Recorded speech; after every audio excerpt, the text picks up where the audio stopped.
नमस्कार साथियों, मैं गौरव शर्मा, प्राथमिक शिक्षक केंद्रीय विद्यालय पांडुना से। सबसे पहले मैं अपने विद्यालय के प्राचार्य महोदय को धन्यवाद कहना चाहूँगा, जिन्होंने मुझे इस लायक समझा, इस महत्वपूर्ण दिन मुझे मेजर ध्यानचंद जी के बारे में कुछ कहने के लिए मौका मिला।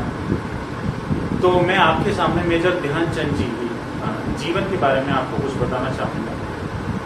आप सभी को पता है, मेजर ध्यानचंद जी का जन्मदिन 29 अगस्त, हर साल 29 अगस्त को मनाया जाता है। ये दिन इतना शुभ दिन है। इस दिन 1905 ईस्वी को, 29 अगस्त 1905 ईस्वी को इस दिन मेजर ध्यानचंद जी का जन्म हुआ था।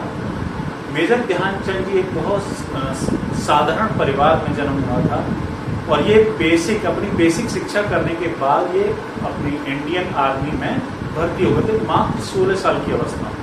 16 साल की अवस्था में मतलब 1905 में जन्म हुआ, 16 साल मतलब 1921-22 के आसपास इनकी मुलाकात सूबेदार ब्राह्मण रेजिमेंट से बिलोंग करते थे ये उस समय 1922 में आर्मी के ब्राह्मण रेजिमेंट से थे।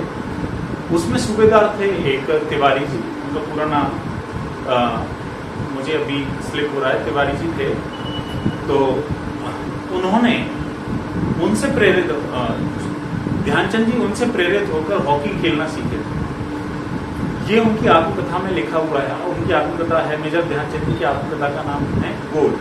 उन्होंने अपनी आत्मकथा में ये लिखा है कि वो तिवारी जी से प्रेरित होकर हॉकी खेलना सीखे और 1927 में उन्हें लांस नायक की उपाधि दी गई।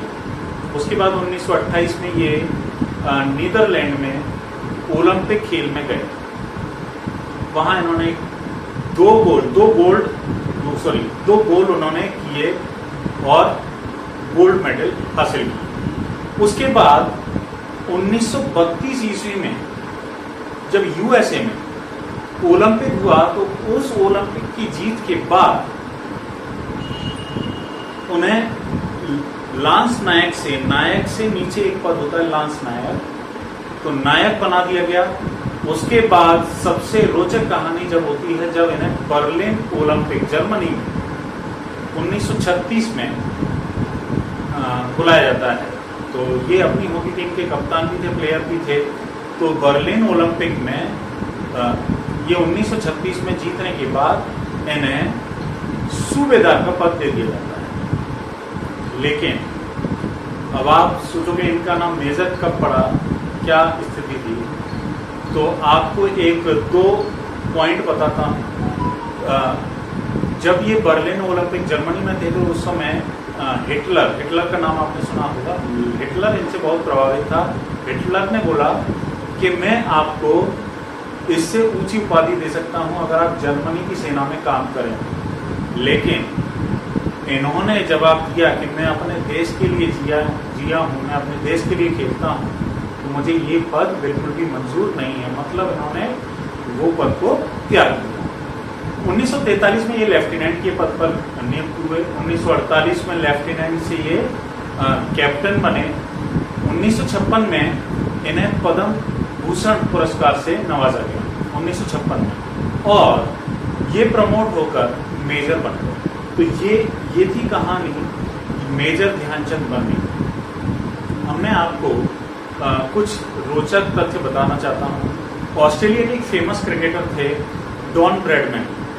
डॉन ब्रैडमैन ऐसे क्रिकेटर थे जिनका एवरेज स्कोर 99 था क्रिकेट, 99 रन पर मैच। आप समझ सकते हैं कितने महान प्लेयर थे। तो वो भी उन्होंने भी ध्यानचंद जी के बारे में ये कहा कि आप ऐसे गोल करते हो जैसे क्रिकेट में रन बनाए जाते हैं। आप समझ सकते हैं हॉकी से गोल करना कितना टफ होता है बजाय रन बनाए। रन तो आसान है बनाना, लेकिन गोल करना बहुत टफ है। लेकिन उन्होंने भी यही कहा कि आप ऐसे रन बनाते हो जैसे क्रिकेट में रन बनाना है। तो डॉन ब्रैडमैन ने ये कहा था। तो उसके बाद एक हिटलर, आपको पता ही है हिटलर एक जर्मनी का बहुत बड़ा तानाशाह था। तो उसने भी जर्मनी की सेना में काम करने का मौका दिया था। तो बहुत सारी चीज़ें थी जो इनको महान बना।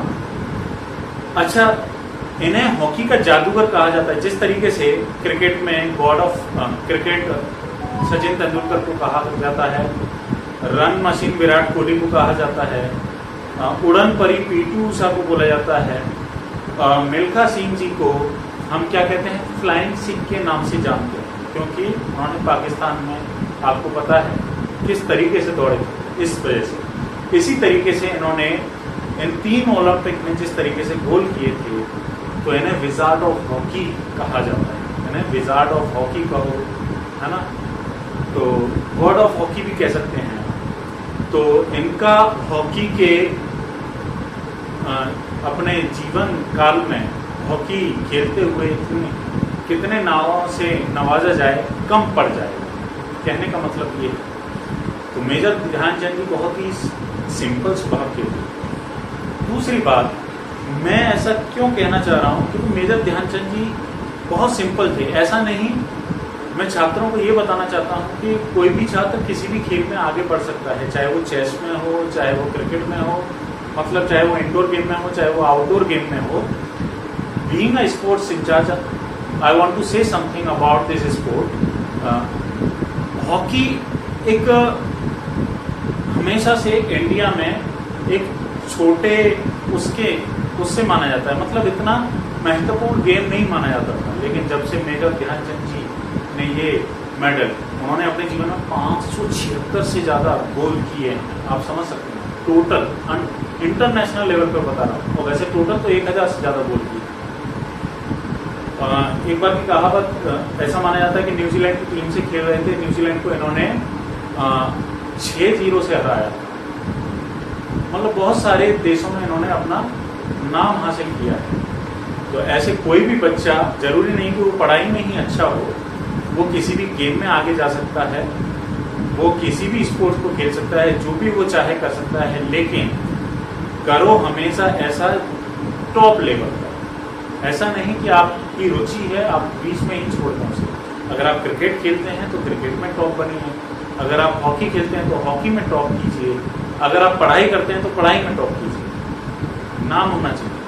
तो ऐसा नहीं कि मेजर ध्यानचंद जी, हर एक कोई इंसान मेजर ध्यानचंद जी बन जाएगा, ऐसा नहीं है। लेकिन आप भी कुछ ना कुछ बन सकते हैं। So keep playing,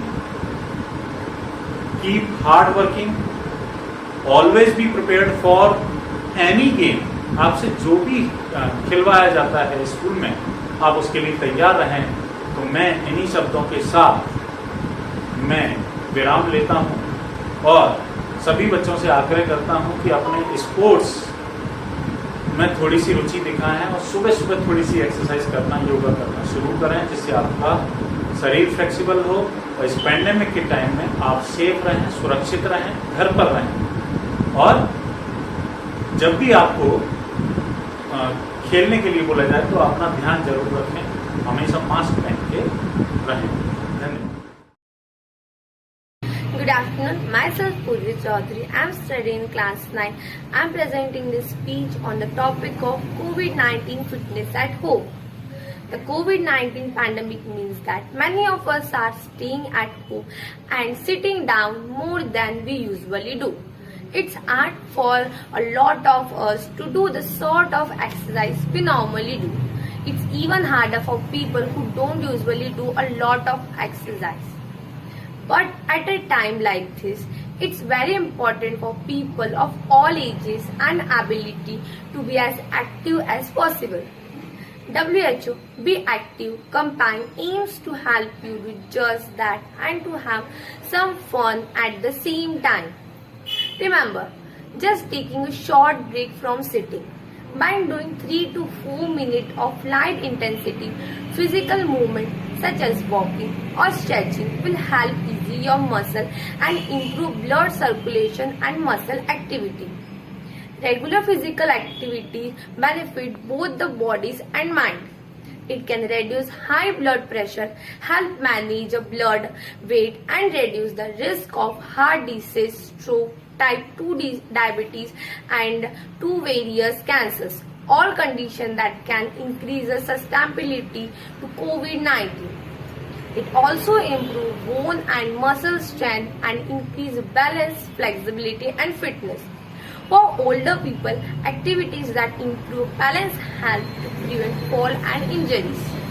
Regular physical activity can help give our day a routine and be way to stay in contact with family and friends.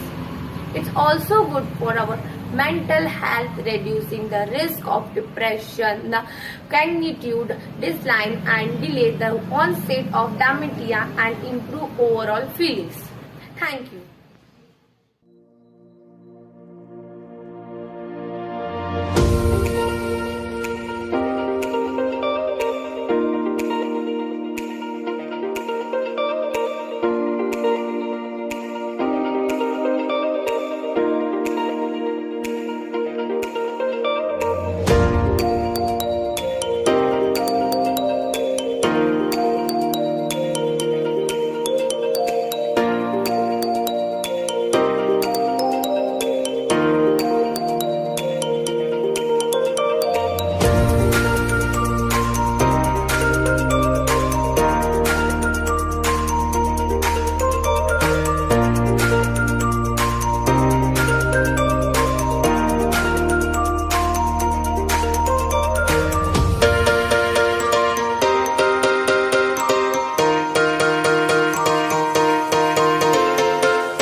दोस्तों, मैं PM सुरजय केंद्रीय विद्यालय पांडुना से आप सभी को राष्ट्रीय खेल दिवस की हार्दिक शुभकामनाएं देता हूँ। यह मेरा सौभाग्य है कि आज इस शुभ अवसर पर मुझे अपने विचार व्यक्त करने का शुभ अवसर मिला। दोस्तों, मनुष्य के व्यक्तित्व के निर्माण के लिए सबसे जरूरी है उत्तम शिक्षा का, और खेल भी शिक्षा का ही एक हिस्सा है, एक अंग है। और कहावत भी प्रसिद्ध है कि स्वस्थ शरीर में ही स्वस्थ मन का वास होता है। अगर स्वस्थ शरीर को स्वस्थ रखना है तो इसके लिए हमें खेलों पर ध्यान देना होगा। नियमित रूप से कोई ना कोई खेलने से चित्त की एकाग्रता और शरीर की स्वास्थ्यता दोनों निश्चित रूप से हासिल की जा सकती है। शारीरिक कर्मों का ठीक तरह से विकास होना पूरी तरह से खेल की गतिविधियों पर निर्भर करता है। खेल हमारे जीवन में उल्लास और उत्साह भरता है, और उल्लास और उत्साह से हम अपने लक्ष्य को भी आसानी से प्राप्त कर पाते हैं।